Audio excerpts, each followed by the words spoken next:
계절 지날 때 깊은 한숨 내쉴 때 그런 풍경 보시며 단식하는 분 있네. 고와 같이 너희를 버려두지 않으리. 내가 너희와 영원히 함께하리라. 억눌린 자 갇힌 자 억눌린 자 갇힌 자 자유함이 없는 자 비난토가 되시는 성령님께 쓰네. 주의 영이 계신 곳에 참 자유가 있다네. 진리의 영이신 성령이 오셨네. 성령이 오셨네. 성령이 오셨네. 성령이 오셨네. 내 주에 보내신 성령이 오셨네. 우리 인생 가운데 친히 찾아오셔서 그 나라 꿈꾸게 하시네. 우리 두 손 들고 찬양합니다. 성령이 오셨네. 성령이 오셨네. 성령이 오셨네. 내 주에 보내신 성령이 오셨네. 우리 인생 가운데 친히 찾아오셔서 그 나라 꿈꾸게 하시네. 성령이 오셨네. 성령이 오셨네. 성령이 오셨네. 내 주에 보내신 성령이 오셨네. 우리 인생 가운데 친히 찾아오셔서 그 나라 꿈꾸게 성령이 오셨네. 성령이 오셨네. 성령이 오셨네. 내 주에 보내신 성령이 오셨네. 우리 인생 가운데 친히 찾아오셔서 그 나라 꿈꾸게 하시네. 그 나라 꿈꾸게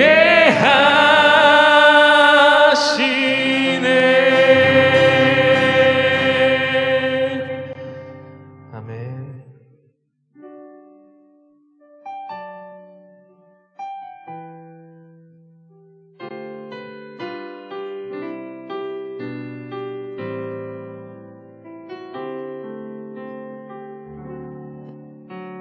주 나의 모습 보네. 상한 나의 마음 보시네. 주 나의 눈물 안에 주 나의 눈물 안에 홀로 울던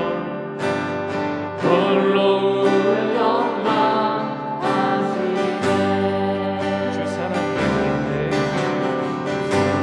사랑 내게 있네. 그 사랑이 날 채우네. 주 은혜 내게 있네. 주 은혜 내게 있네. 그 은혜로 날 채우네. 세상 소망 다 사라져가도 세상 소망 다 사라져가도 주의 사랑은 끝이 없으니 살아가는 이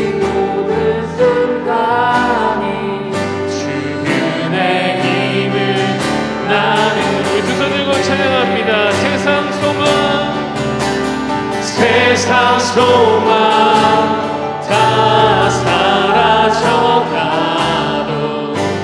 주의 사랑은 끝이 없으니 살아가는 이 모든 순간이 주의 힘을 나는 믿네. 세상 소망 다 사라져가도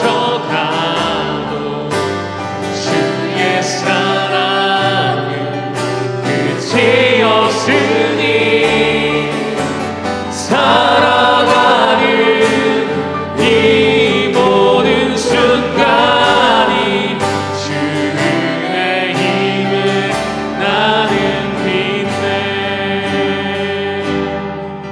주의 힘을 나는 믿네. 주님 홀로 영광 받으시옵소서. 아멘. 다 같이 일어나셔서 하나님 앞에 찬양 드리면서 나아가겠습니다.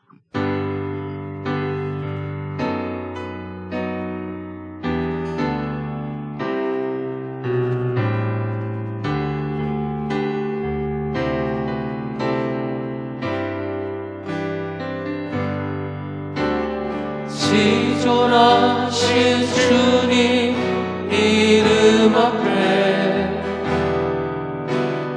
모든 무릎 꿇고 다 경배해.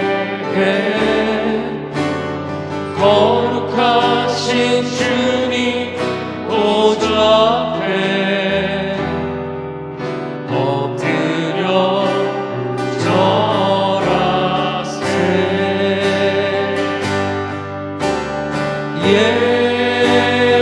예수는 그리스도,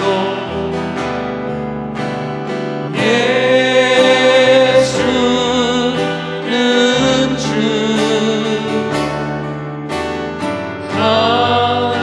하나님의 영으로 경배 드리리.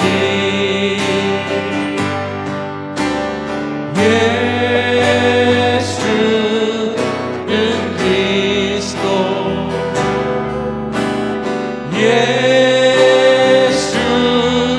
예수는 주,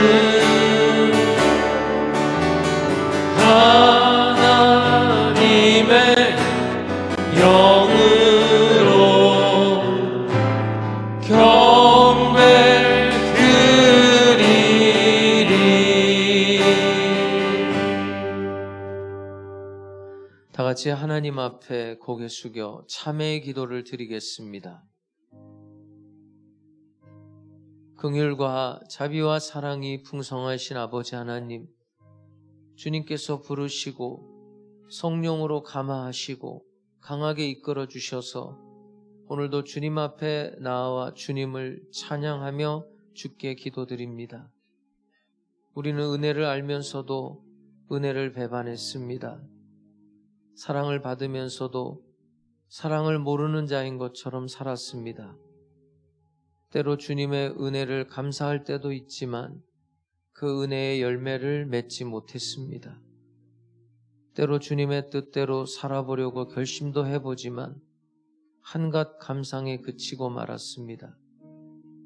선한 기회가 많았으나 기회는 다 놓쳤고 할 수 있는 때에 다 하지 못하고 할 수 없는 이제서 후회하고 있습니다.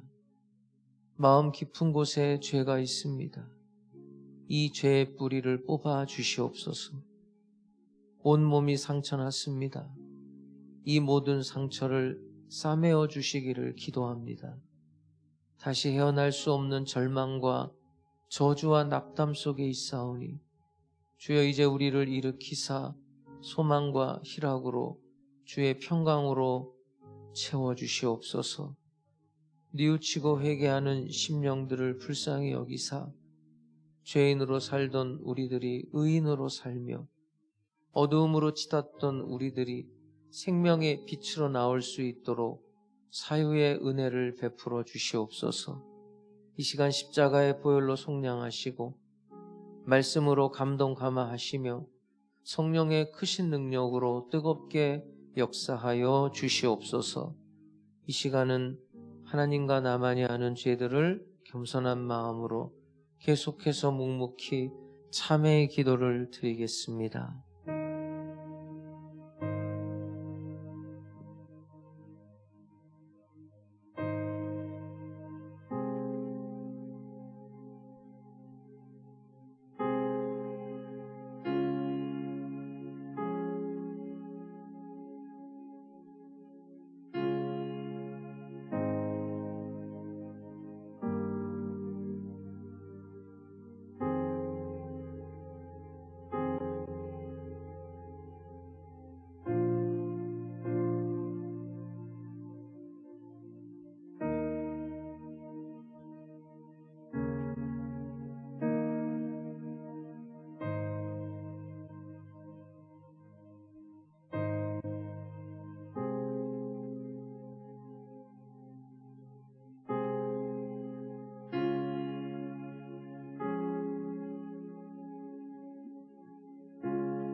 만일 우리가 우리 죄를 자백하면 저는 미쁘시고 의로우사 우리 죄를 사하시며 모든 불의에서 우리를 깨끗게 하실 것이요 그러므로 이제 그리스도 예수 안에 있는 자에게는 결코 정죄함이 없나니 이는 그리스도 예수 안에 있는 생명의 성령의 법이 죄와 사망의 법에서 너를 해방하였음이라.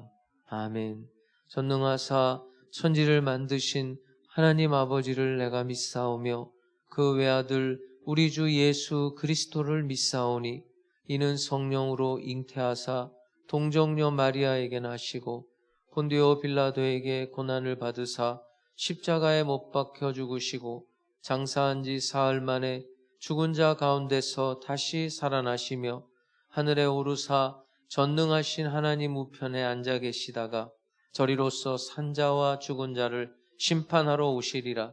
성령을 믿사오며 거룩한 공예와 성도가 서로 교통하는 것과 죄를 사하여 주시는 것과 몸이 다시 사는 것과 영원히 사는 것을 믿사옵나이다.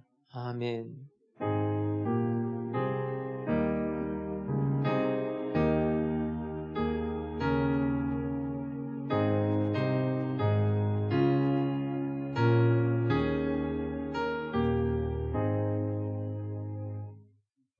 우리 옆에 있는 분하고 이렇게 인사합니다. 주님께서 이 자리에 우리와 함께 하십니다. 자리에 앉으셔서 찬송가 85장 찬양 드리겠습니다.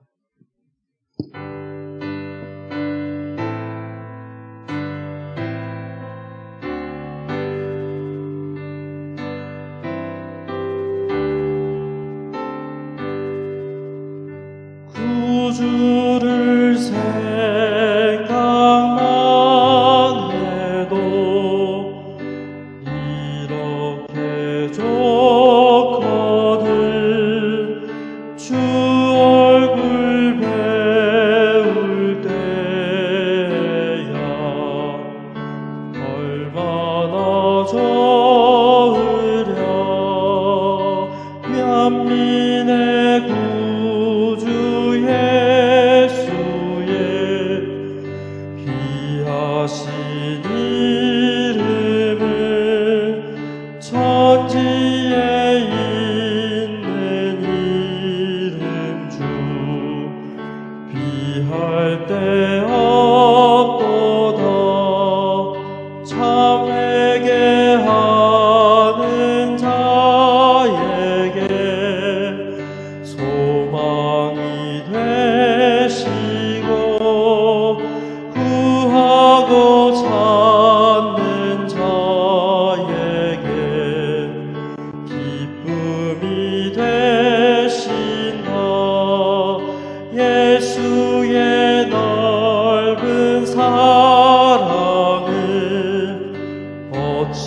말하랴 주 사랑받은 사람만 그 사랑 알도다 사랑의 구주 예수여 내 기쁨 되시고 이제로부터 영원히 영광이 되소서.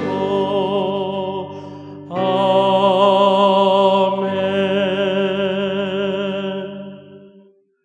우리를 너무나 사랑하셔서 죄와 사망에서 구원하시려고 독생자이신 예수 그리스도를 내어주신 사랑의 하나님 아버지, 사순절을 맞으며 죄 없으신 주님이 우리를 위하여 고난을 당하신 모습을 생각하며 주님의 크신 사랑과 은혜에 찬양과 감사와 영광을 올립니다.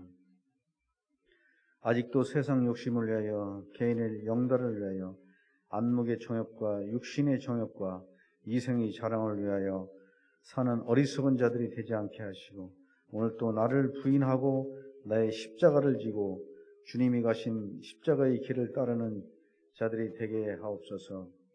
주님이 가신 십자가의 길에 비록 험난하고 고난과 고통이 길지라도 우리 주님은 우리를 위하여 이미 가신 길이기에 우리도 순종하며 그 길을 따르게 하옵소서. 사순절을 통하여 십자가를 바라보며 우리 허물과 죄를 자복하며 회개하게 하시어 십자가의 능력을 체험하게 하시고 하나님과의 사랑의 관계가 회복되는 은혜의 사순절이 되게 하옵소서. 코로나19로 인해 많은 사람들이 고통받고 있습니다. 속히 코로나를 소멸되게 하셔서 우리의 소중한 일상을 되돌아가게 하옵소서. 또한 러시아의 침공으로 우크라이나가 너무나 어려움 가운데 있습니다. 속히 전쟁을 멈추게 하셔서 온 세계가 전쟁 없는 세상이 될 수 있도록 역사하여 주시옵소서. 주께서 빚값으로 세우신 하나님 순복음교회가 이 땅 가운데 빛과 소금의 역할을 다하게 하시며 서로가 섬기며 사랑하게 하시어 나눔과 섬김의 기쁨을 누리는 복된 하나님 순복음교회의 성도가 되게 하여 주시옵소서. 한반도의 평화가 깃들길 기도하며 북한에도 속히 복음이 들어가 하나님 나라를 세울 수 있도록 역사하여 주시옵소서. 특별히 단에 세우신 당회전 목사님을 축복하시고 늘 강건함으로 양들에게 꿀을 먹이는데 조금도 부족함이 없도록 도와주시옵소서. 또한 목사님 말씀을 듣는 우리가 변화받고 깨어지고 치유되고 회복되는 역사가 이 시간 일어나게 하여 주시옵소서. 동역하시는 부교육자님에게도 하나님께서 능력을 더하셔서 하나님의 말씀을 전하는데 부족함이 없게 하시고 기쁨으로 주의 일을 감당케 하여 주시옵소서. 이 예배를 위해 수고하는 손길들을 축복하시고 하늘수방찬한 팀의 찬양을 온전히 받아 주시옵소서. 우리를 위하여 고난받으신 예수님의 이름으로 기도드렸습니다. 아멘.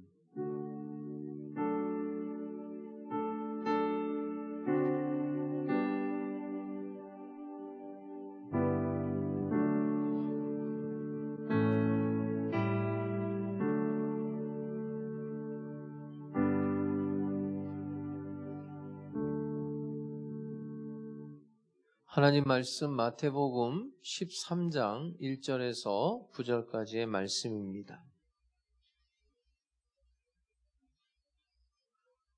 마태복음 13장 1절에서 9절까지의 말씀을 제가 받들어 읽겠습니다. 그날 예수께서 집에서 나가사 바닷가에 앉으심에 큰 무리가 그에게로 모여들거늘 예수께서 배에 올라가 앉으시고 온 무리는 해변에 서 있더니 예수께서 비유로 여러 가지를 그들에게 말씀하여 이르시되 씨를 뿌리는 자가 뿌리러 나가서 뿌릴새 더러는 길가에 떨어짐에 새들이 와서 먹어버렸고 더러는 흙이 얕은 돌밭에 떨어짐에 흙이 깊지 아니하므로 곧 싹이 나오나 해가 돋은 후에 타서 뿌리가 없으므로 말랐고 더러는 가시떨기 위에 떨어짐에 가시가 자라서 기운을 막았고 더러는 좋은 땅에 떨어짐에 어떤 것은 100배, 어떤 것은 60배, 어떤 것은 30배의 결실을 하였느니라. 귀 있는 자는 들으라 하시니라. 아멘.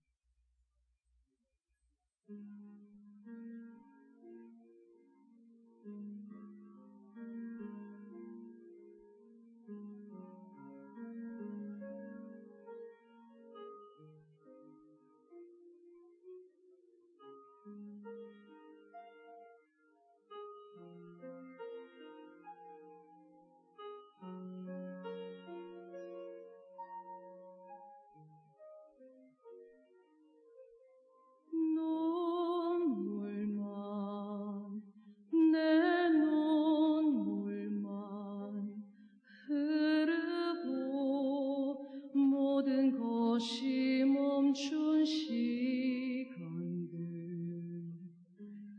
이 슬픔 무뎌질 수 있을까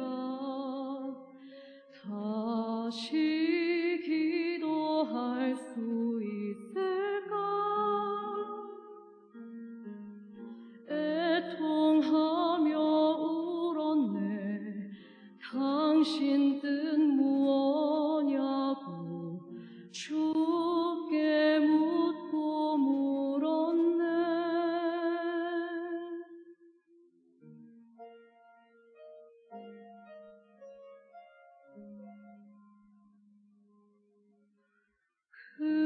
그러다 십자가에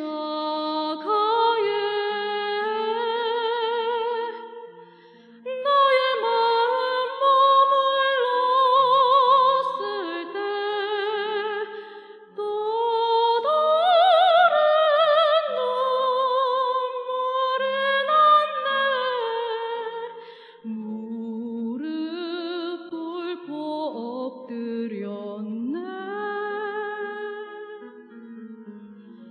내 연약함 덮으사 다시 세우시는 주를 의지하네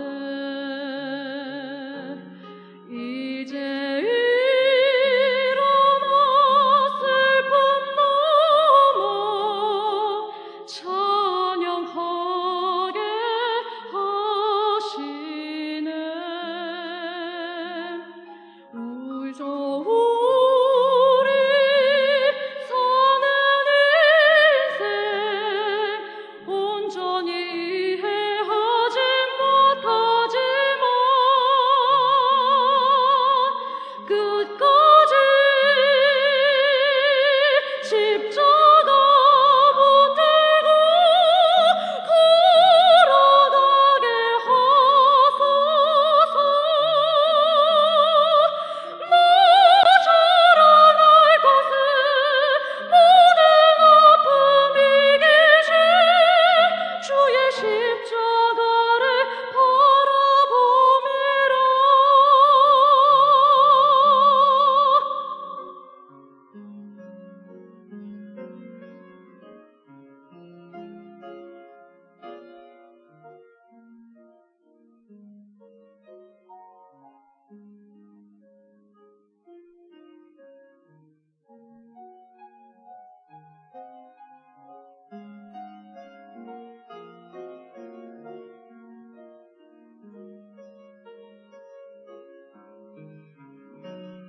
이제 일어나 슬픔 넘어 찬양하게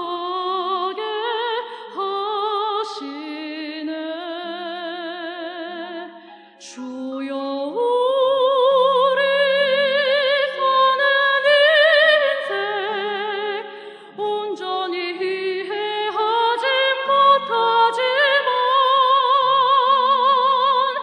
끝까지 십자가 붙들고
내 자랑 오직 주의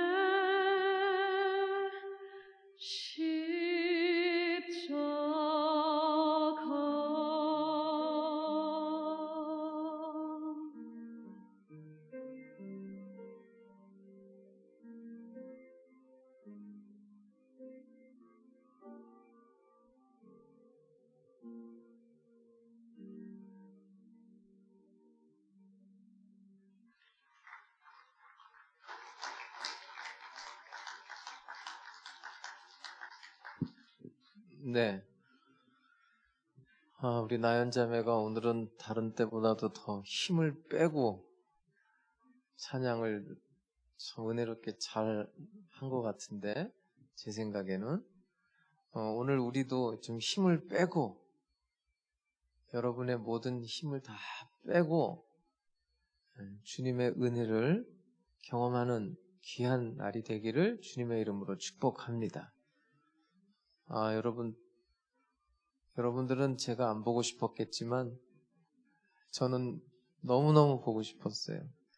우리 옆에 사람하고 한번 인사합니다. 잘 오셨습니다. 반갑습니다. 보고 싶었습니다. 오늘도 코로나 때문에 못 오신다는 전화를 몇 통화 받았는데, 각 가정에서 예배를 드리시는 분들, 그곳에도 동일한 하나님의 은혜가 임하기를 주님의 이름으로 축복합니다. 이제 오늘부터 시작해서 몇 주간은 이제 비유를 보게 될 거예요. 마태복음 13장을 비유장이라고 그래요. 우리가 고린도전서 13장은 사랑장이라고 그러고, 히브리서 11장은 믿음장이라고 그러고, 고린도전서 15장은 부활장이라고 그러듯이 마태복음 13장은 비유장이라고 그럽니다. 도대체 뭐에 대한 비유냐? 예를 들면 오늘 본문에 씨 뿌리는 자의 비유냐, 다음 주에 보게 될 가라지 비유냐, 그 다음에 보면 이제 누룩 비유, 감추인 보화 비유, 진주 비유, 그런 비유냐? 정확하게 말씀드리면 이 마태복음 13장에 나와 있는 비유는 하나님 나라 비유예요. 천국 비유란 말이에요. 그러니까 여러분, 우리가 이제 그림을 볼 때도 이제 그 그림이 어떤 의도를 가지고 그리는 거예요. 그 그림 그리는 사람이, 그러니까 우리가 이제 그림을 이렇게 볼 거 아니에요. 그러면 그 그림이 도대체 어떤 의미가 있는가? 그래서 여러 가지 각도에서 생각하면서 그 그림을 이해하는 거예요. 비유도 마찬가지거든요. 사실은 여러 가지 이야기가 이 비유에 섞여 있어요. 그러니까 잘 들여다봐야 돼요. 만약에 잘못 보게 되면 그 비유의 의미를 벗어나게 돼요. 그래서 엉뚱한 해석을 하게 되거든요. 가장 옳은 해석은 문맥을 중시하면서 해석을 해야 돼요. 이게 지금 어느 문맥 가운데 어떤 이야기가 나오다가 이 이야기가 나오는구나, 이것을 정확하게 알아야 오류를 범하지 않아요. 자, 이제 한번 본문으로 들어가 볼게요. 자, 1절을 볼게요. 그날 예수께서 집에서 나가셨다. 그날이라는 것은 어느 날을 말하는 게 아니라 특정한 그날을 말하는 거예요. 이제 문맥상으로 보면 지금 이게 13장 1절이잖아요. 12장 마지막 문단을 봐야 그날의 의미가 드러납니다. 12장 46절에서 47절을 볼게요.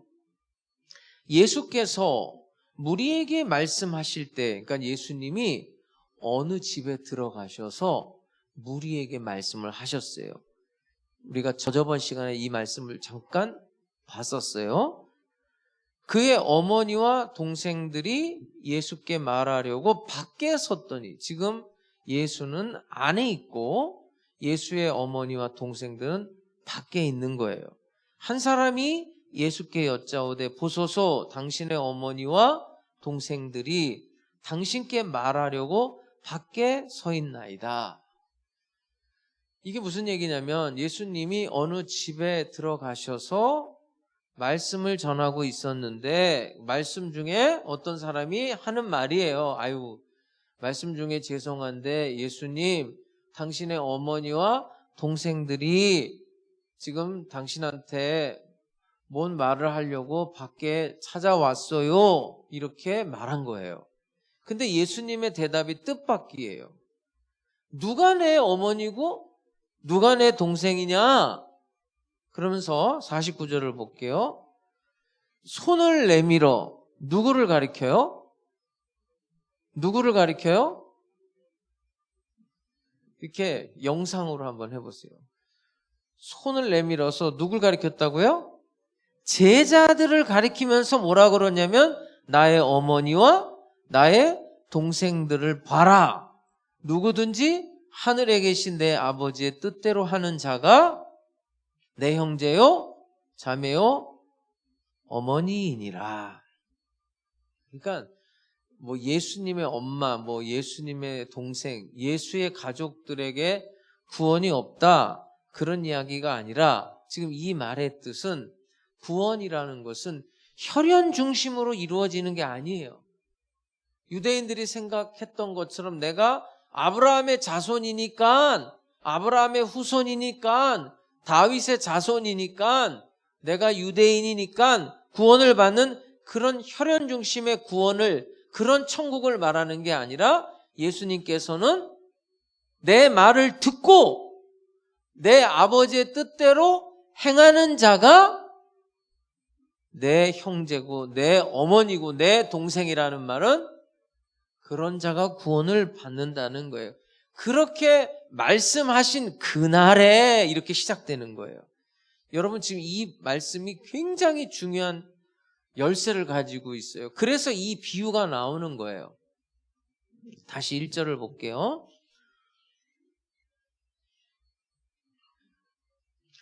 자, 그날에 이제 이게 어떤 날인지 아시겠죠? 예수께서 집에서 나가사 그 집을 나왔다는 거예요. 그래서 바닷가에 앉으심에 이제 보통 이제 유대인 랍비들은 앉아서 가르쳤어요. 듣는 사람들은 서 있고 가르치는 사람들은 앉아 있는 거예요. 그렇게 앉았는데 2절을 보니까 누가 그에게로 모여요? 누가? 큰 무리가, 요 큰 무리를 기억해 놓으세요. 큰 무리가 그에게로 모여들거늘, 큰 무리가 모여드니까 말씀을 가르치기가 어려워요. 그래서 어떻게 했냐면 예수께서 배에 올라가 앉으셨어요. 역시 가르치려고 앉는 거예요. 앉으시고 온 무리는 해변에 서 있더니, 지금 바닷가에 앉아 있는데 수백 명, 수천 명이 오니까 어떻게 할 수가 없으니까 배에 오르고 그 사람들은 해변가에 서 있었다는 거예요. 그래서 배를 약간 띄어서 지금 이런 강대상을 배로 삼고, 지금 거꾸로죠. 저는 서 있고 지금 여러분들은 앉아 있는데 예수님은 앉아 있고 군중들은, 큰 무리들은 서 있는 거예요. 지금 이해가 가시죠? 그림이 그려지죠? 그렇게 이제 교훈을 시작하게 되는 거예요. 3절을 볼게요. 예수께서 비유로, 그러니까 예수님이 이제 교훈을 말하는데 설명 방식이 비유로 설명을 했다는 뜻이에요. 비유로 여러 가지들을 그들에게 말씀하여 이르시되, 그러니까 지금 이제 마태복음 13장은 여러 가지 비유가 나올 거예요. 여러 가지 비유 중에 지금 첫 번째 비유가 씨 뿌리는 자의 비유인 거예요. 여러 가지를 그들에게 말씀하여 이르시되, 이제 첫 번째가 뭐냐면 씨를 뿌리는 자가 뿌리러 나가서. 자, 예수님 말하는 방식이 비유인데 이제 비유가 뭔 뜻인지를 조금 설명하고 넘어갈게요. 비유라는 건 뭐냐면 어떤 의미를 전달하기 위해서 비교하는 방식이에요. 비교. 예를 들어서 공중에 나는 새를 봐라. 그러면서 공중에 나는 새의 처지와 나의 처지를 비교해 보는 거예요. 그러면서 공중에 날아다니는 새가 하나님이 저렇게 먹이시는데 하물며 나를 어떻게 하실 건가 이런 생각을 할 수가 있죠. 그러니까 비유라는 것은 그 비교를 통해서 본 의를 드러내는데 여기서 이제 중요한 이야기를 말씀드릴게요. 왜 비유로 말하느냐? 그 의도하는 바가 있어요. 그냥 말하면 되는데 왜 비유법을 쓰느냐? 그 비유법을 씀으로써 감추려는 의도가 있어요. 그러니까 비유로 말하면 뭐 공중나는 새를 뭐 봐서 뭐 어쩌라는 거야. 그러면서 못 알아듣는 사람도 있어요. 들의 백합화를 봐라. 뭐 들의 백합화가 어쨌다는 거야. 비유로 말할 때는 다 알아듣는 게 아니에요. 어떤 사람들은 못 알아들어요. 그러니까 왜 예수님이 비유로 말했냐면 의도가 감추려는 의도가 있어요.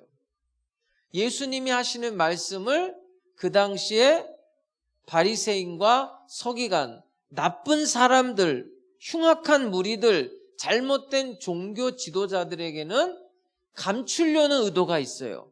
그러면 반대로 말하면 비유로 말하는 이유는 또 드러내려는 의도도 있어요. 누구에게? 제자들에게. 제자들에게는 이제 나중에 설명을 해줘요. 두 가지를 일단은 머릿속에 넣고 말씀을 계속 이어나가 볼게요. 3절을 볼게요. 예수께서 비유로 여러 가지를 그들에게 말씀하여 이르시되 씨를 뿌리는 자가, 여러분 씨를 뿌리는 자는 누구죠? 농부죠. 농부. 근데 요한복음 15장 1절에 보면 누가 농부냐면 내 아버지가 농부예요. 누가 농부라고요? 하나님이 농부예요. 다시 한번 볼게요. 예수께서 비유로 여러 가지를 그들에게 말씀하여 이르시되 씨를 뿌리는 자가 뿌리러 나가서 한번 쭉 볼까요? 뭐라고 말씀하시냐면 이렇게 비유를 들은 거예요. 자, 뿌렸는데 덜어는 길가에 떨어졌다는 거예요. 근데 새들이 와서 먹어버렸고, 덜어는 흙이 얕은 돌밭에 떨어졌는데 흙이 깊지 아니하니까 싹이 나오나 해가 돋은 후에 타서 뿌리가 없으므로 말랐고, 덜어는 가시떨기 위에 떨어졌는데 가시가 자라서 기운을 막았고, 덜어는 좋은 땅에 떨어짐에 어떤 것은 100배, 어떤 것은 60배, 어떤 것은 30배의 결실을 하였느니라. 그러면서 누가 들으라고 그랬어요? 귀 있는 자는 들으라는 거예요. 그러니까 귀 없는 자는 들어도 못 들어요. 귀 있는 자는 들어라. 여기까지는 누구한테 하신 말씀이에요? 누구에게? 다시 2절을 볼게요. 2절에 보면 예수님이 바닷가에 있는데 누가 나왔어요? 큰 무리가 나왔잖아요. 그래서 배에 올라가서서 그 큰 무리에게 지금 비유를 말하고 귀 있는 자는 들으라 이렇게 말한 거예요. 아시겠죠? 얘기는 여기서 끝나요. 자, 그 다음에 이제 10절을 보면 얘기가 이제 완전히 바뀌어요. 어떻게 바뀌냐면 누가 예수께 나왔어요?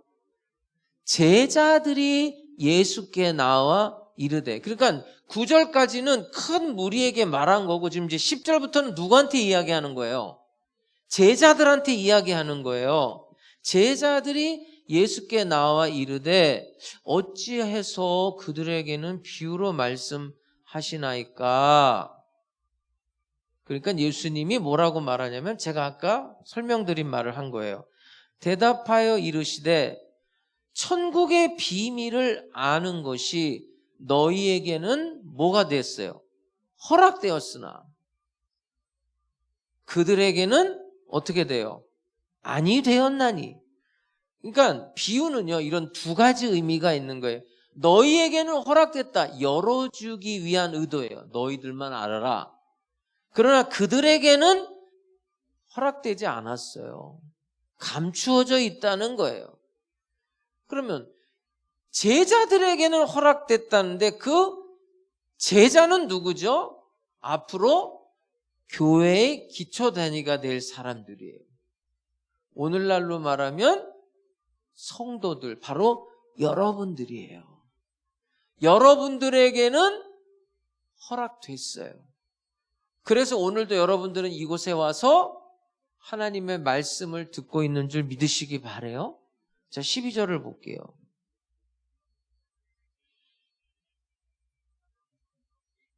무릇 있는 자는 받아 넉넉하게 되되 없는 자는 그 있는 것도 빼앗기리라. 그러므로 이제 결론이에요. 결론.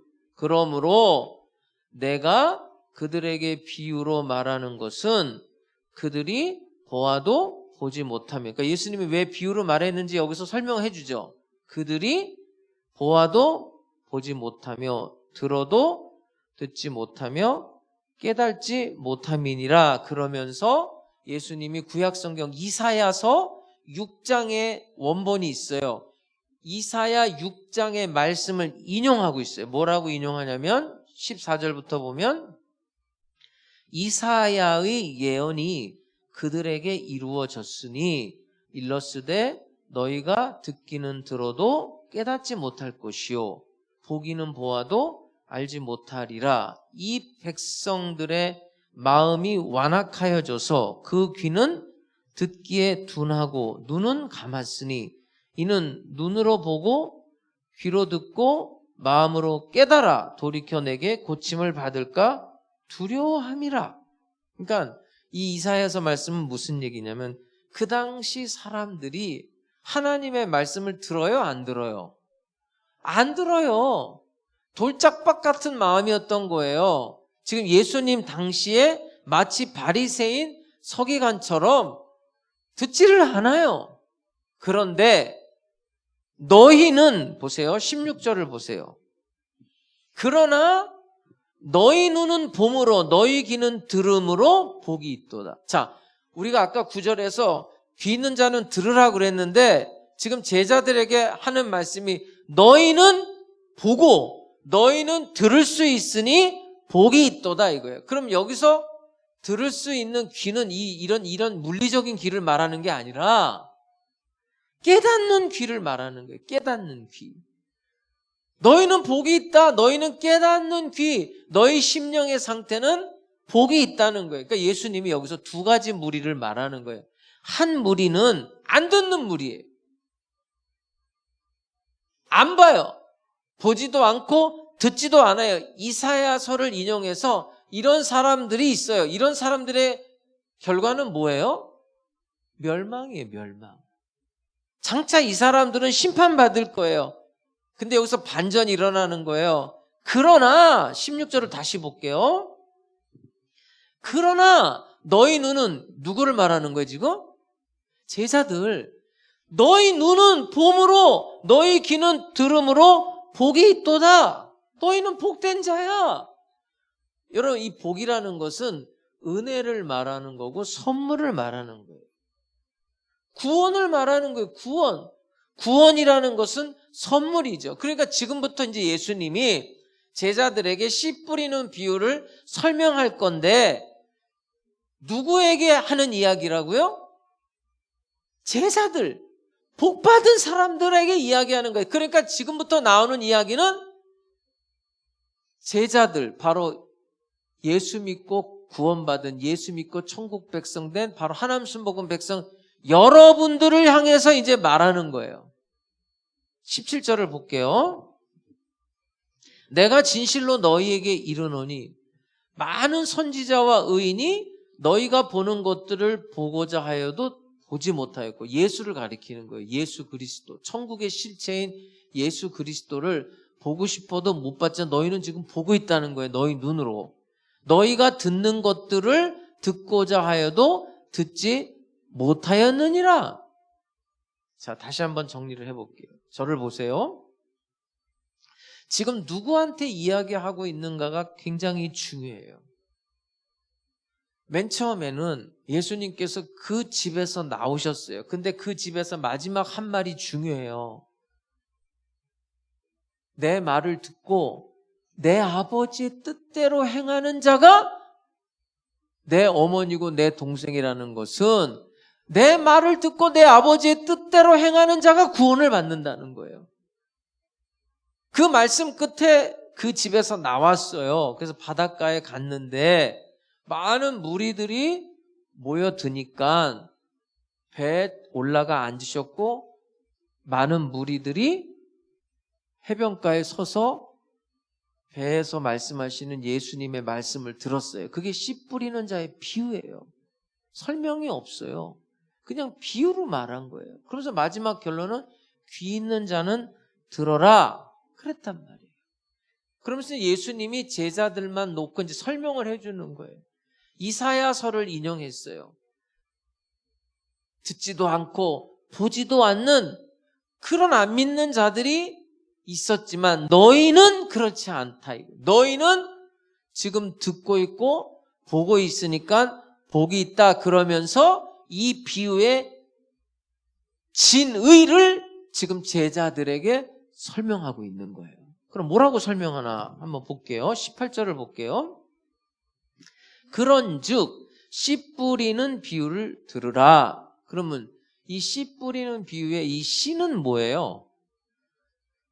이 씨 뿌리는 부위가 마태복음만 있는 게 아니라 누가복음에도 있거든요. 누가복음서를 잠깐 볼게요. 누가복음서 8장 11절에 보면 누가복음서에 이렇게 말이 나와요. 이 비유는 이러하니라. 씨는 뭐예요?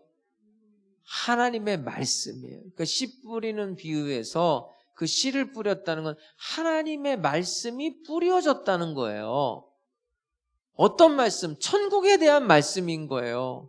그게 마태복음 12장 끝에 나온 거예요. 내 말을 듣고 아버지의 뜻대로 행하는 자가 내 어머니고 내 동생이다. 보세요. 19절에도 그 말씀이 나와요. 오늘 본문에도 그 씨가 뭐냐면 천국 말씀이라는 거예요. 아무나 뭘 듣고 천국 말씀을 듣고 깨달지 못할 때는 악한 자가 와서 어디에 뿌려졌어요?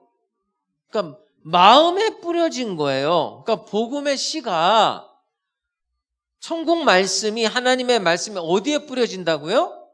우리의 마음에 뿌려진 거예요. 자, 아까 13장 1절에서 9절은 그냥 팩트만 이야기한 거고 이제부터는 예수님이 주석을 해요. 해석을 해줘요. 그러니까 여러분들 예수님의 설교를 그냥 들어봐요. 그대로 들으면 이해가 갈 거예요. 한번 볼까요? 뭐라고 해석을 해주냐면, 자, 20절부터 볼게요. 돌밭에 뿌려졌다는 것은 이제 해석을 해줘요. 주석을 해주는 거예요. 제가 여러분 설교할 때 여러분들 해석해 드리는 거죠. 예수님이 해석해 주는 거니까 그대로 들어보세요.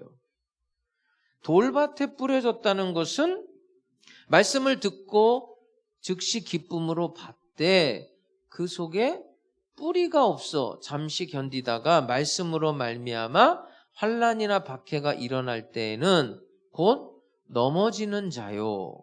가시떨기에 뿌려졌다는 것은 말씀을 들으나 세상의 염려와 재물의 유혹에 말씀이 막혀 결실하지 못하는 자요.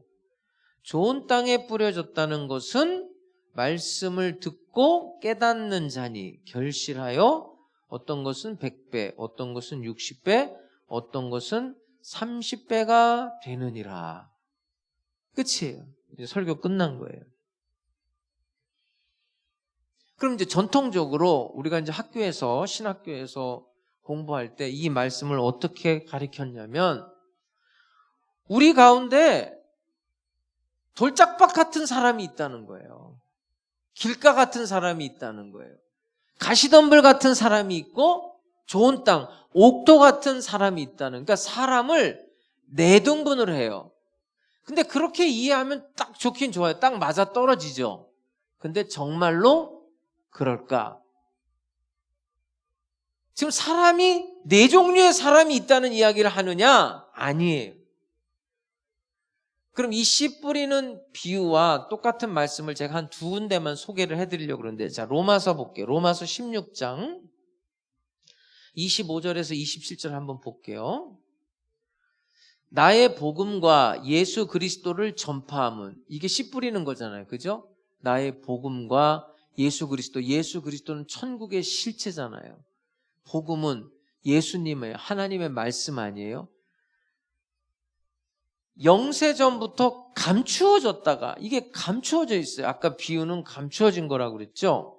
이제는 나타내신 바 되었으며 이제 우리에겐 나타내신 바가 됐잖아요. 우리 이제 알잖아요. 여러분이 예수님을 알잖아요. 이제 천국도 알고 영원하신 하나님의 명을 따라 선지자들의 글로 말미암아 모든 민족이 믿어 순종하게 하시려고 알게 하신 바 이 신비의 계시를 따라 된 것이니 이 복음으로 자 하나님 말씀으로 이 복음으로 예수 그리스도를 통해서 너희를 어떻게 하는 거예요? 견고하게 한다고 해요. 견고하게. 그러니까 지금은 견고하지가 않아요. 그런데 앞으로 견고하게 하실 거예요. 지금 바울이 복음으로 너희들을 견고하게 할 거다 이거예요.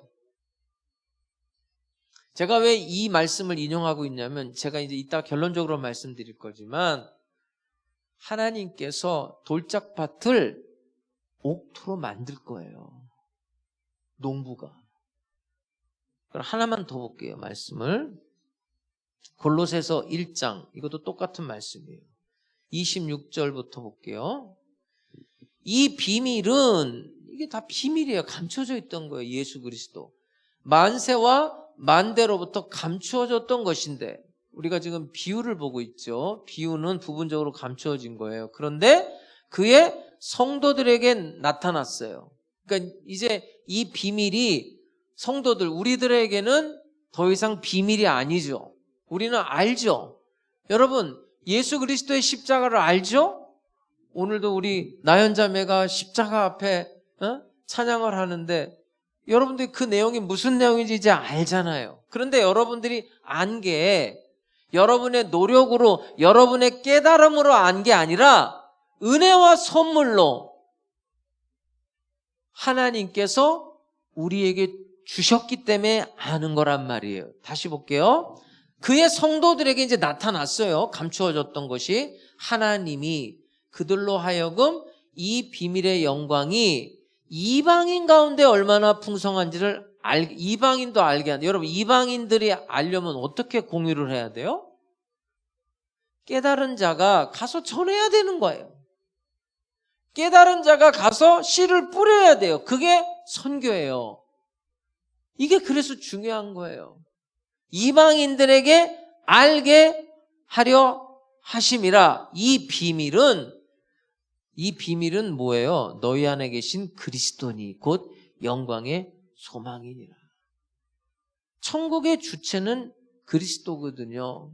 근데 그걸 누가 알게 하냐? 그 다음 절을 한번 볼게요. 28절, 29절에 보면 자, 그것을 위해서 우리가 그를 전파한 씨를 뿌리는 거예요. 우리가 그를 전파하여 각 사람을 권하고 모든 지혜로 각 사람을 가르침은 각 사람을 그리스도 안에서 어떤 자로 세우려 하며 완전한 자, 아직 완전한 자가 아닌 거, 아직 옥토가 아닌 거예요. 돌짝밭이에요. 완전한 자로 세우려 함이니 이를 위하여 나도 내 속에서 내 속에 누가 있어요? 능력으로 역사하느니 성령님, 하나님을 가리키는 거예요. 그 역사를 따라 힘을 다하여 수고하노라. 여러분 보세요. 하나님의 말씀이 하나님의 백성들에게 뿌려진단 말이에요. 그 뿌려졌을 때 자, 어떤 결과가 나오느냐? 하나님의 말씀이 떨어질 때 인간은 네 가지로 나뉘어지는 거야.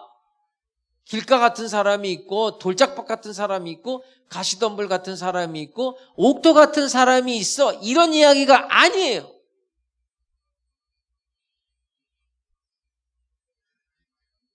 제가 평생을 운동을 하면서 사는데 일주일에 한 2번 정도 지금도 테니스를 쳐요. 근데 요즘은 목회자들하고 잘 안 놀아요. 그냥 하남에서만 일주일에 한 2-3번 치는데 몇십 년 동안 목회자들하고만 테니스를 쳤었어요. 근데 거기 이제 내 친구 교회에 그 권사님 여자분인데 우리 목회자 모임에 유일하게 여자가 참석을 했었어요. 테니스도 곧잘 치고, 물론 이제 우리보다는 좀 실력은 안 되지만 그 봉사를 해줘요. 뭐 여름이면 냉커피 타오시고 빵도 사오고 바나나도 가져오고 이렇게 해서 목회자들을 잘 대접을 해요. 근데 어느 날 이제 그분이 우리가 목요일마다 모였는데 저녁에 안 보여요.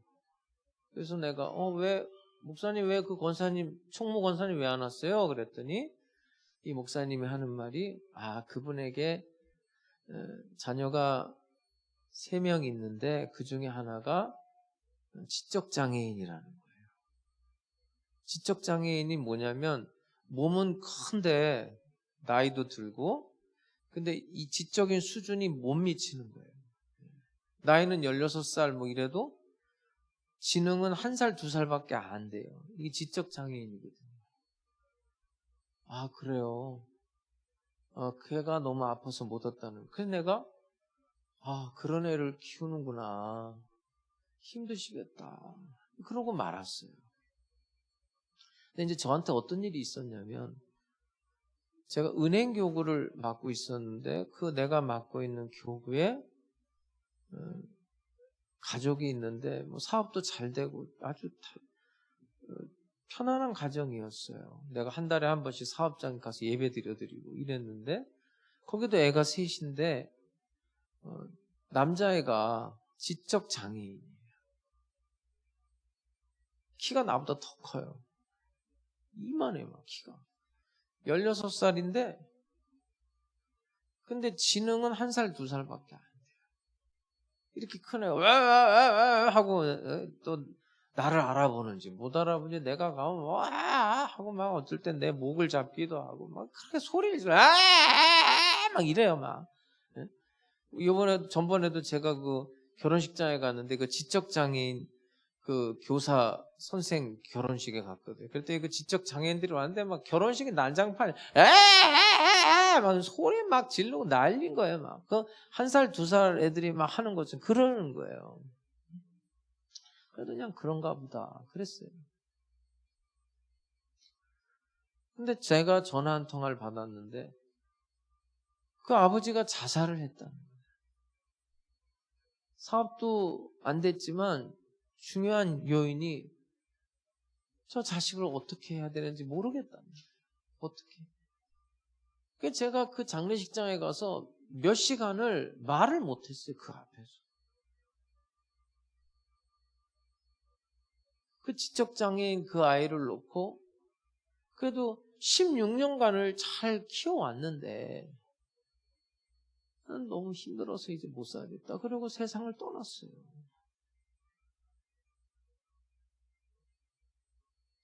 그리고 나서 이제 그 다음 주에 목요일 날 모임을 갔는데 그 권사님을 보게 된 거예요. 그때 제 마음이 어떻겠어요? 그 권사님을 옛날에 봤던 그 마음하고 똑같았겠어요? 내 마음이 좀 달라졌겠어요? 달라졌죠. 저 권사님 죽을 만큼 힘들겠구나. 죽고 싶을 만큼 힘들게 사는구나. 정말 저 권사님 그 아이를 키우면서 고단하게 사는구나.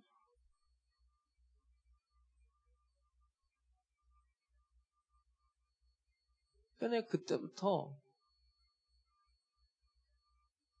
그 권사님에 대한 나의 태도가 달라졌어요. 그럼 제가 왜 이 이야기를 하는지 한번 잘 생각해 보세요.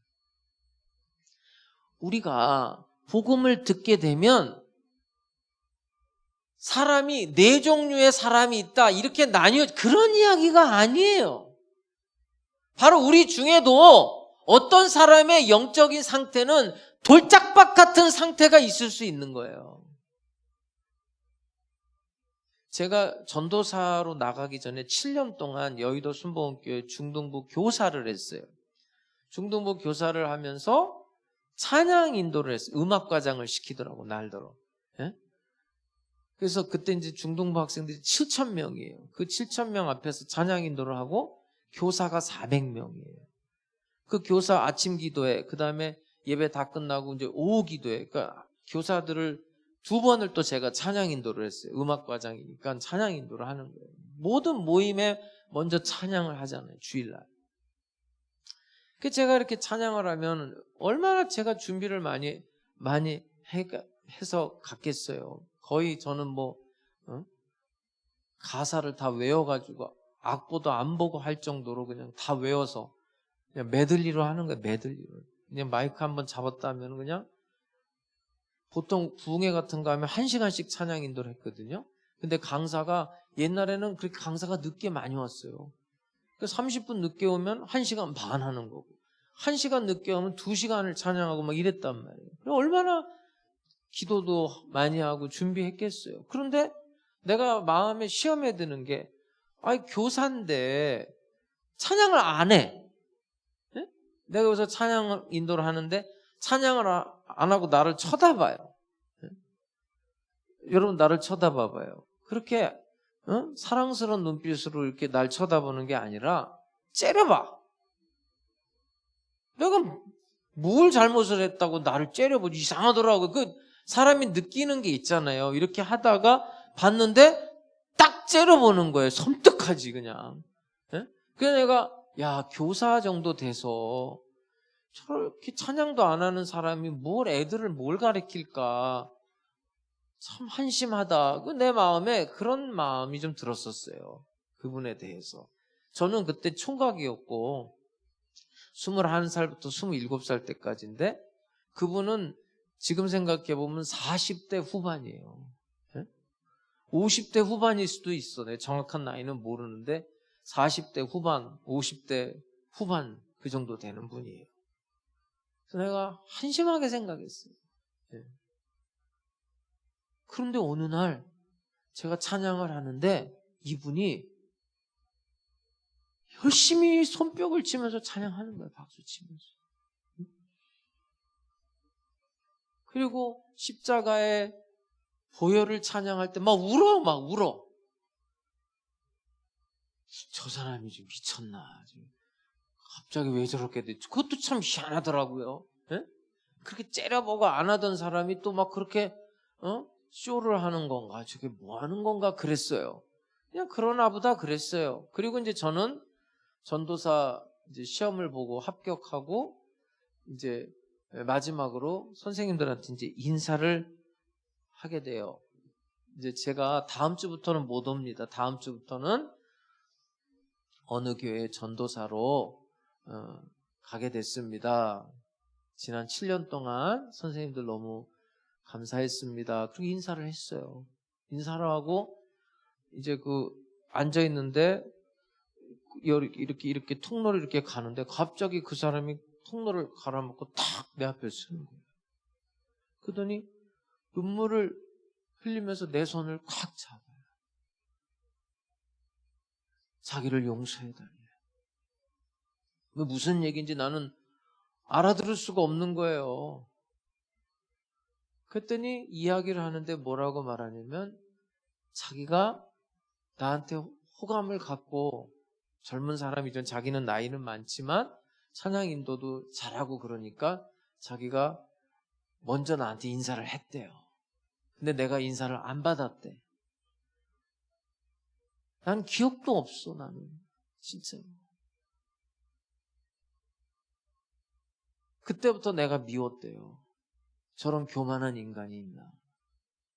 그 찬양을 하는데 은혜가 하나도 안 됐대. 그러고 지냈는데 어느 날 자기가 꿈을 꿨는데 꿈속에서 하나님한테 책망을 받았대요. 그 뒤로 이제 변해가지고 내가 찬양하고 그러면 이제 찬양을 한 거예요. 그런데 선생님이 다음 주부터 안 나온다고 하니 내가 사과를 해야 되는데 미워했던 거를. 오늘 아니면 영원히 기회가 없을 것 같아서 용기를 내서 사과를 한다고 그러면서 이야기를 하는 거예요. 여러분, 저는 바뀐 게 없어요. 저는 달라진 게 없다고요. 그런데 이 선생님은 변하는 거예요. 뭐가? 이 선생님의 마음밭이 달라지는 거예요. 여러분, 처음 예수 믿을 때 한번 생각해 보세요. 자, 설교가 어때요? 어렵단 말이에요. 저도 지금 고민이에요. 여러분들한테 지금 마태복음을 끝까지 해야 될지, 좀 주일날은 좀 시사적이고 좀 재밌고 쉽게 이렇게 말씀을 나눠야 될까? 처음 오는 사람이 과연 이거를 알아들을까? 에? 이 딱딱한 이야기를 알아들을까? 사실 고민이 많거든요. 우리가 처음 교회 가서 설교를 들으면 그거 알아요? 못 알아듣죠. 이상한 소리 하네. 어렵다. 돌짝밭 같은 마음이에요. 그런데 한 주, 두 주, 1년, 2년 나오면 달라지죠. 신기하게 달라지죠. 예? 성경 공부도 하고 교회 생활을 하면서 달라지기 시작하는 거예요. 내 마음이 부드러워지기 시작하는 거예요. 또 내 인생에 고통을 당할 때 저 설교를 들으면 지금까지는 다른 사람 얘기하는 것 같았는데 내 얘기하는 것 같고 자꾸만 와 닿고 그러면서 나 이제 이렇게 살면 안 되겠다. 나도 좀 정신 좀 차리고 똑바로 살아야 되겠다. 11조도 정확하게 하고 봉사도 좀 하고 저 사람 보니까 선교에도 나도 좀 선교에 동참하고 뭐 매년 필리핀 간다는데 나도 한번 가봐야 되겠다. 열매가 나타나는 거예요. 오늘 여러분 이 씨 뿌리는 비유는 네 종류의 인생이 있다 그런 이야기가 아니에요. 한 사람의 성도 안에 나타나는 그의 신앙의 여정 속에 신앙의 변화를 말하는 거예요. 그래서 제가 오늘 설교 제목을 신앙의 변화라고 적은 거예요. 그러면 한번 여기서 질문이 생겨요. 돌짝밭 같은 그 돌짝밭이 어떻게 좋은 땅, 옥토가 될 수 있을까? 여러분, 이 비유는요, 씨의 문제는 없어요. 씨는 하나님의 말씀인데 그 잘못될 리가 없죠. 문제는 땅의 문제인데 어떻게 이 돌짝밭이 옥토가 될 수 있느냐? 내 아버지는 뭐라고요? 내 아버지는 누구라고요? 농부라.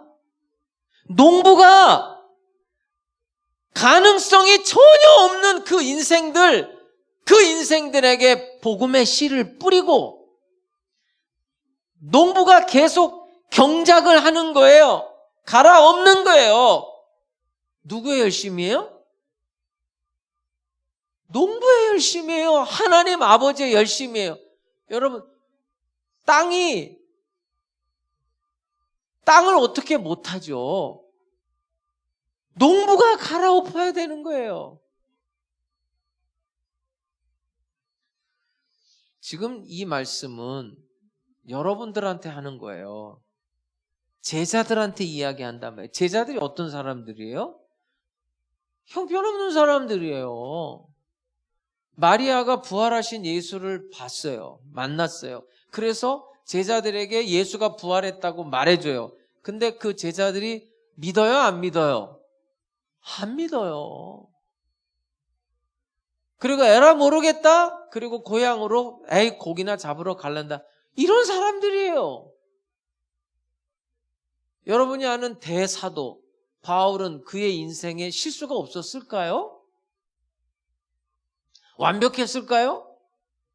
로마서의 7장에 이런 말을 해요. 바울이 내가 원하는 바 선은 행치 아니하고 원치 아니하는 바 악을 행하는도다. 오라 나는 곤고한 사람이로다. 이 사망의 몸에서 누가 나를 건져내라. 누가 건져내는 거예요? 하나님의 열심이 우리의 돌짝밭 같은 마음을 갈아엎어서 부드럽게 더 부드럽게 만드시는 거예요. 그래서 우리가 어느 날 오늘 우리 나연자매가 찬양했던 것처럼 다시 기도할 수 있을까? 다시 십자가 앞에 돌아갈 수 있을까? 돌아가게 된 거죠. 그래서 우리는 주님 도와주세요. 이제는 알았어요. 십자가 없이는 살 수가 없는 존재임을, 하나님 없이는 나는 살아갈 수 없는 존재임을 알게 됐습니다. 깨달았으니 인도해 주세요. 이렇게 옥토가 돼요. 우리가 옥토를 만든 게 아니에요. 누가 만드는 거예요? 농부가 하시는 일이에요. 만일에 이 비유가 하나님의 말씀이 뿌려질 때 4종류의 인간이 있다 그러면 다 돌짝밭 같은 마음이죠. 누가 여기에 옥토 같은 마음이 있단 말이에요. 그러나 우리가 믿는 것은 나라는 땅에 농부는 하늘 아버지거든요. 나는 곁길로 가요. 나는 잘못된 길로 또 가요. 개가 토했던 걸 나는 또 먹어요. 나는 또 오늘도 돌짝밭으로 가시던 불로 가고 있지만은 주님은 오늘도 나를 찾아오셔서 성령으로 나를 찾아오셔서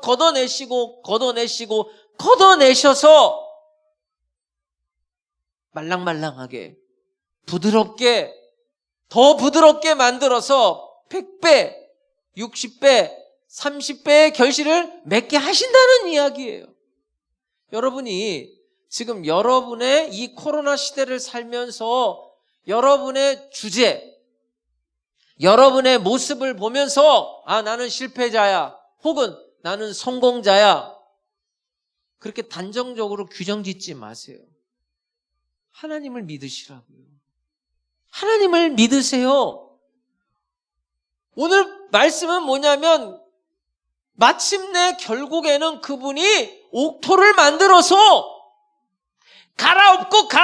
갈아엎어서 결국에는 100배로, 60배로, 30배로 결실을 맺게 하겠다는 거예요.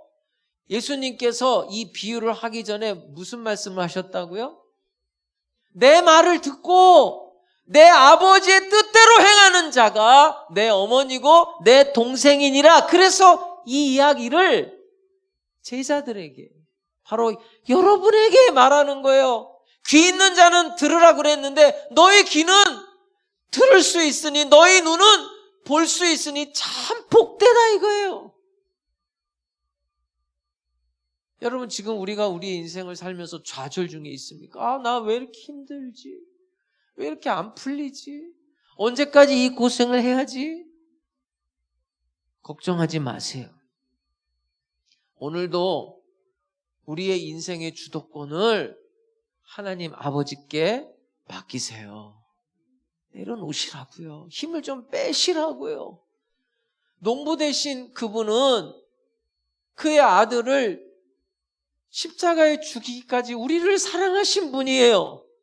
결국 그분은 우리의 인생의 끝에서 결실을 맺게 하실 좋으신 하나님 아버지인 줄로 믿으시기 바라요. 그래서 예수님이 이 땅에 오신 거예요. 한 알의 밀알이 땅에 떨어져서, 그 예수님 자신이잖아요. 많은 열매를 맺는 거예요.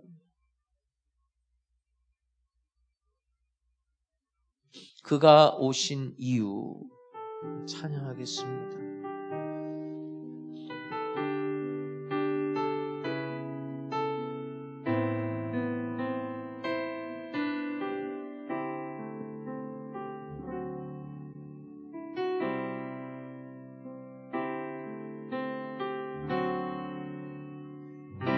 이 세상 가장 아름다운 순종의 눈물, 온 세상 다시 빛나게 한 생명의 눈물, 그가 이 땅에 오신 이유, 죽음 죽어야 살게 되고 져야만 승리하는 놀랍고 영원한 신비 지으신 그대로 회복시킨 우리의 창조주 그리스도 십자가의 길로 아버지 뜻 이루셨네. 그가 이 땅에 오신 이유 이제 우리에게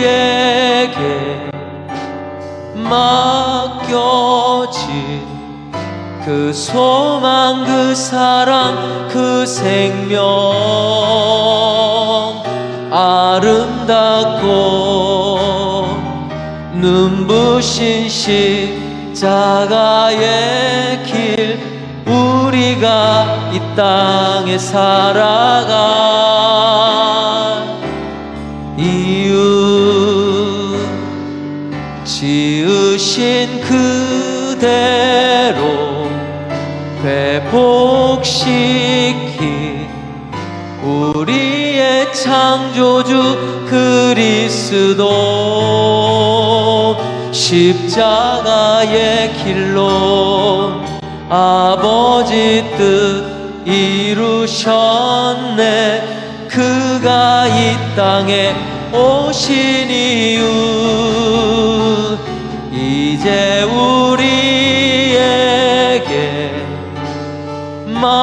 맡겨진 그 소망 그 사랑 그 생명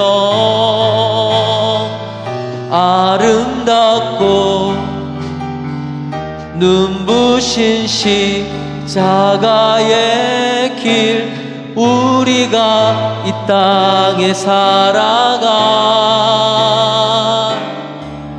이유.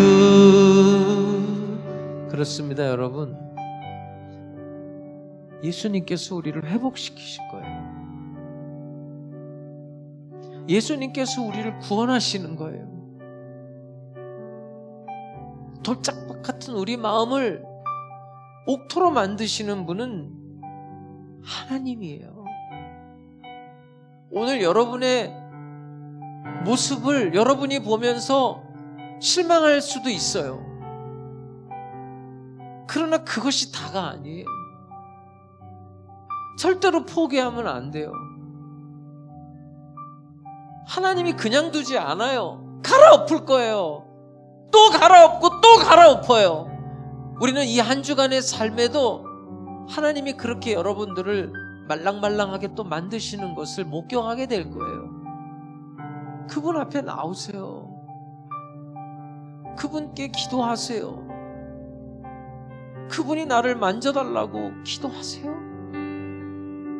그분은 우리의 인생의 끝에서 반드시 100배, 60배, 30배의 결실을 맺게 하시는 분입니다. 우리 그분을 향하여 기도하기를 원합니다. 두 손을 높이 들고 주님 3번 부르고 기도합니다. 주여, 주여, 주여. 자비로우신 아버지 하나님, 이 한 주간의 삶에도 하나님 우리를 만져주시옵소서. 갈아엎고 또 갈아엎어서 말랑말랑하게 옥토로 좋은 땅으로 만들어 주시옵소서. 주님의 말씀을 듣고 주님의 말씀대로 행하는 하나님의 백성들이 될 수 있도록 하나님 인도하시옵소서.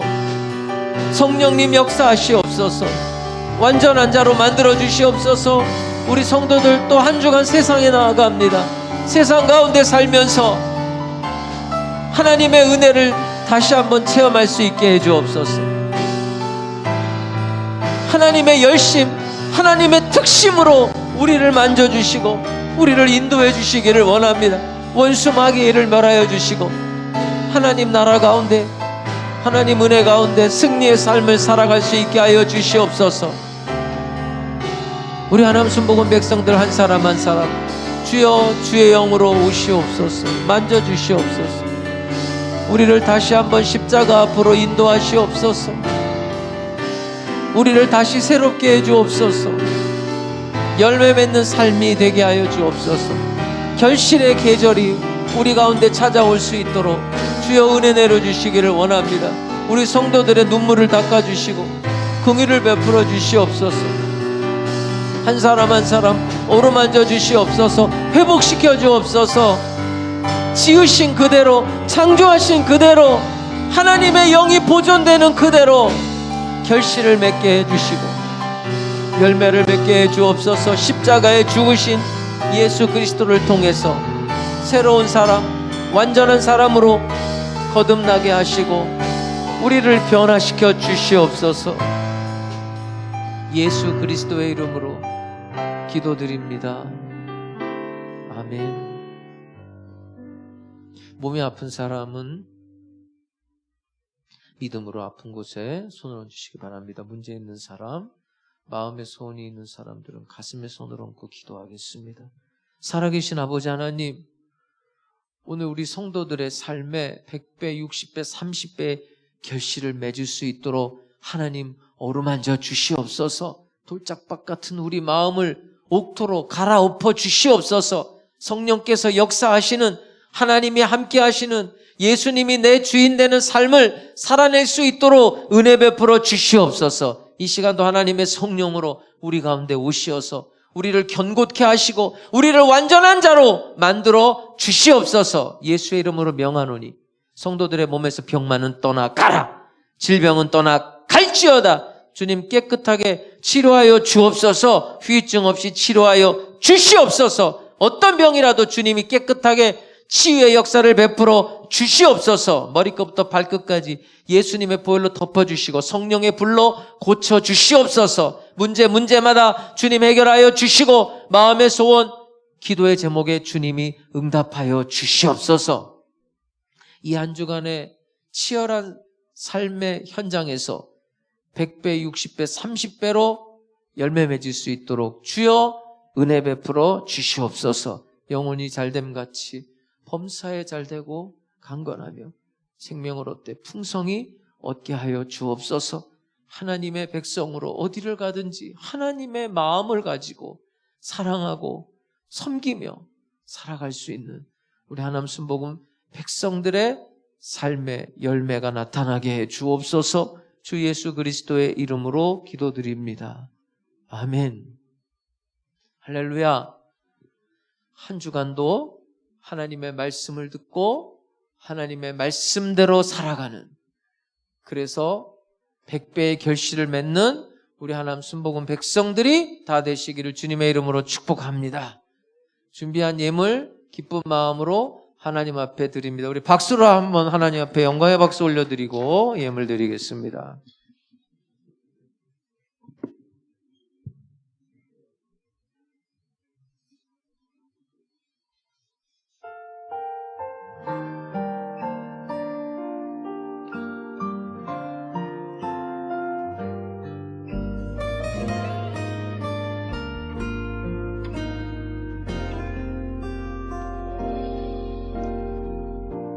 주님께 예배 드립니다.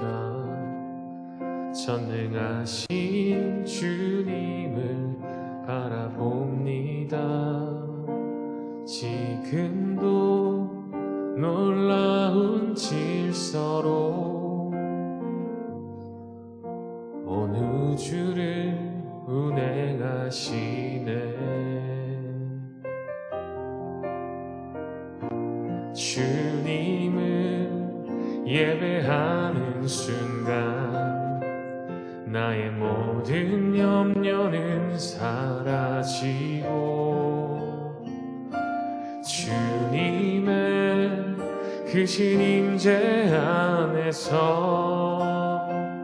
내 영혼은 주님 행하신 일 찬양하네. 주님의 위대하심을 독생자를 주심을 영원히 함께 하심을 찬양해. 주님의 위대하심을, 독생자를 주심을, 영원히 함께 하심을 찬양해.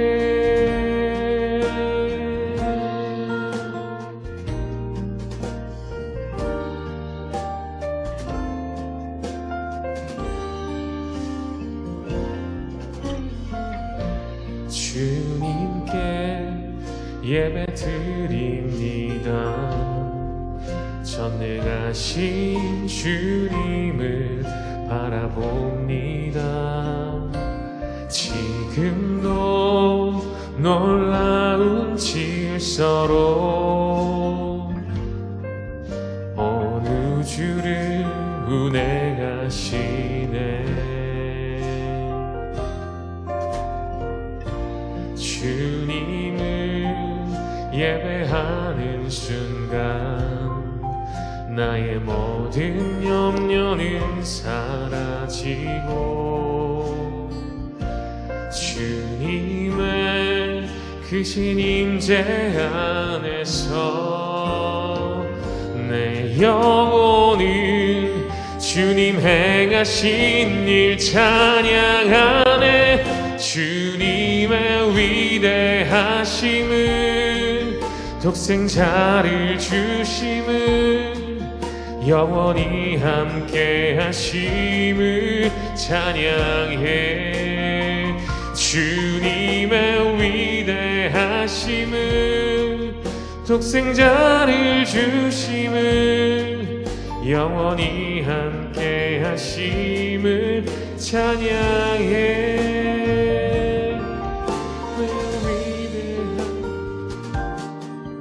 독생자를 주심을, 영원히 함께 하심을 찬양해. 주님의 위대하심을, 독생자를 주심을, 영원히 함께 하심을 찬양해.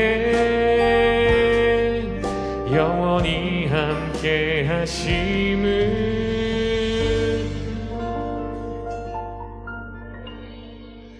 찬양해.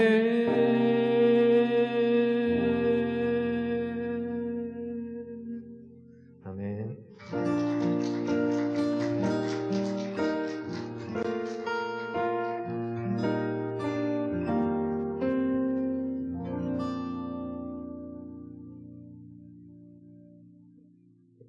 3월 27일 주일 영상 광고입니다.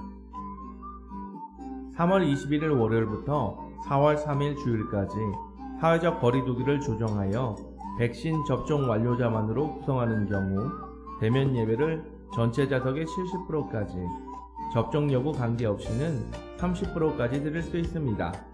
새벽, 수요, 금요, 주일 예배 모든 예배를 대면과 실시간 밴드, 비대면 예배로 동시에 드려집니다. 중고등부 대면과 비대면 예배가 매주 주일 오전 11시에 4층 로데몰에서 있겠습니다. 유치부와 초등부 주일 예배도 대면 예배와 비대면 예배를 동시에 진행하며 밴드 및 유튜브를 통해 예배 녹화 영상을 돌리고 있습니다. 교회 행사 안내입니다. 사순절은 부활절 주일을 뺀 40일 전부터 시작됩니다. 올해 2022년 사순절은 3월 2일 수요일부터 4월 16일 토요일까지입니다. 종료주일은 4월 10일이며 고난주간 특별 새벽 기도회는 4월 11일 월요일부터 4월 15일 금요일까지이고, 부활절 예배는 4월 17일 9시와 11시 예배, 부활절 칸탄타는 오전 11시 예배 때 있겠습니다. 교구별 단체 카톡 및 문자를 통해 사순절 기간 동안 말씀과 기도로 예수님과 함께 동행하시길 바랍니다. 교회 대청소 안내입니다. 봄맞이 교회 대청소가 4월 16일 토요일 오후 1시에 있겠습니다. 성도님들의 많은 참여 부탁드립니다. 온라인 헌금 안내입니다. 교회에 오실 수 없어서 온라인으로 예배를 드리시는 성도님들께서 헌금을 원하시면 교회 계좌로 입금해 주시면 감사하겠습니다. 너는 흙이니 흙으로 돌아갈 것이니라.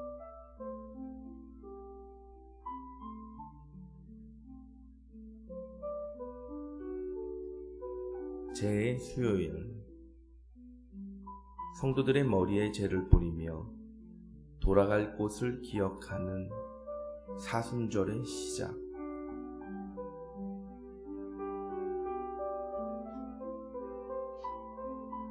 사순절, 제 수요일부터 부활주일까지 주일을 제외한 40일.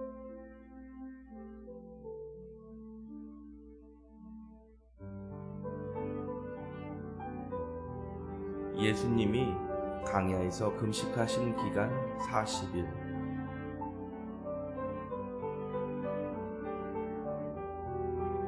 십자가에 못 박혀 돌아가신 후 부활하기까지 무덤에서의 40시간. 예수께서 부활 후 승천하시기까지 40일.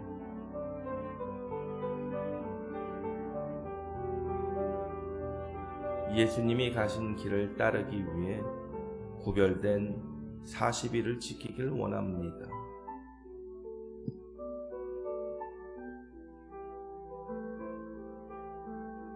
날 위해 고난당하신 예수님과 함께 내 삶의 자리를 돌아보는 사순절 되기를 바랍니다.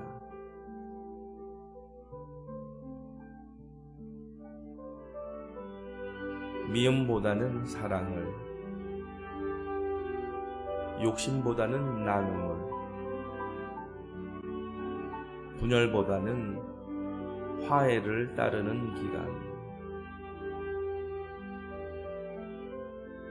회개, 기도, 절제를 통해 예수님의 고난에 동참하는 시간.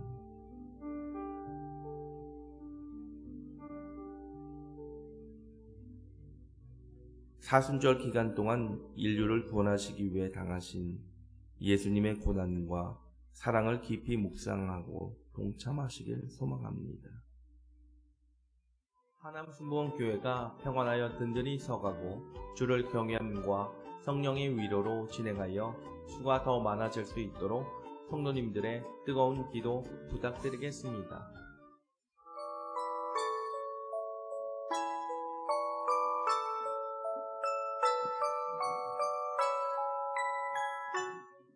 여러분, 파바로티 아세요? 파바로티하고 저하고 노래 경연대회를 하면 만약에 학교종이 땡땡땡 그 노래를 가지고 경연하면은 별 차이 없어요. 별 차이 없다고요. 정말이에요. 그러나 어려운 곡일수록 똑같은 줄 알았는데 차이가 이제 드러나는 거예요. 여러분들이 이 세상에 살면서 얼마나 복 있는 자라는 거 그 잘 드러나지 않을 수도 있어요. 그렇지만 결국은 알게 되고 드러나게 될 거예요. 반드시 드러납니다. 다음 주 설교하고도 연관이 되어 있는데요. 정말 여러분들은 복 있는 자들이에요. 제가 개척을 하면서 여러 가지 내 목회 철학을 세우면서 죽을 때까지 내 가슴에 새기는 몇 가지 말씀들이 있어요. 그 중에 하나가 나는 절대로 성도들을 이용해 먹지 않겠다. 그게 나의 철학이에요. 나는 여러분들을 하나님께로 인도할 거예요. 그리고 하나님이 나에게 주시는 상급에 대해서는 여러분들과 똑같이 나누게 될 줄로 확신합니다. 그래서 제가 정말 조심하고 또 조심하고 그렇게 살아야 되는 거예요.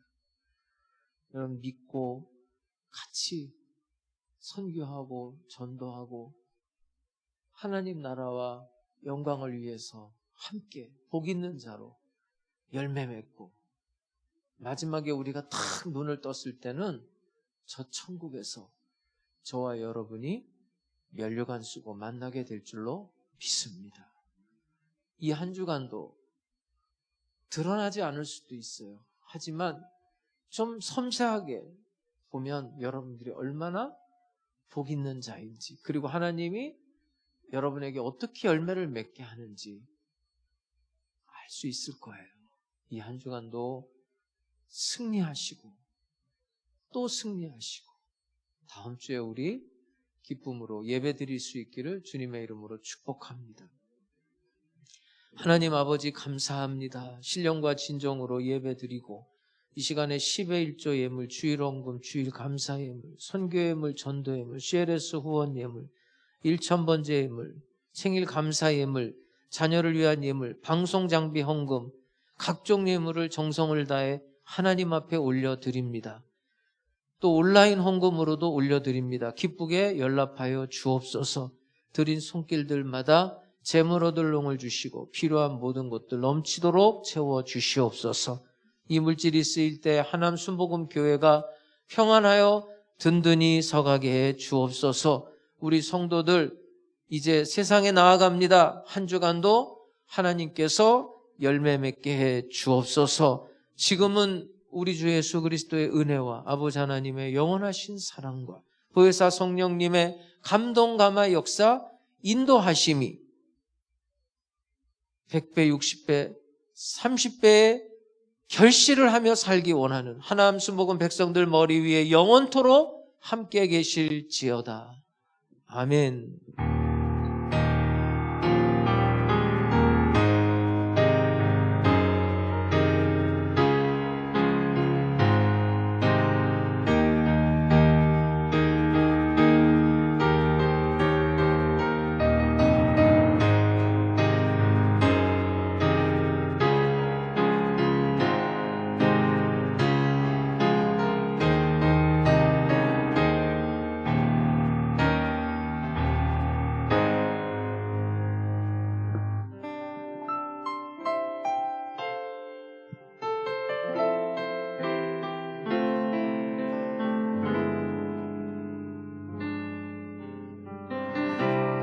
시절 지날 때 깊은 한숨 내쉴 때 그런 풍경 보시며 단식하는 분이 있네.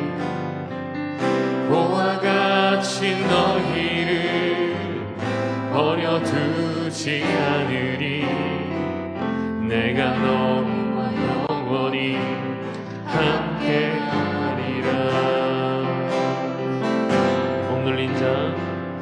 억눌린 자 갇힌 자 자유함이 없는 자 피난처가 되시는 성령님 계시네.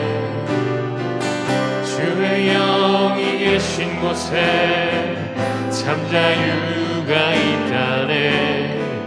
진리의 영이신 성령이 오셨네. 성령이 오셨네. 성령이 오셨네. 내 주에 보내신 성령이 오셨네. 우리 인생 가운데 친히 찾아오셔서 그 나라 꿈꾸게 하시네. 성령이 오셨네. 성령이 오셨네. 성령이 오셨네. 내 주에 보내신 성령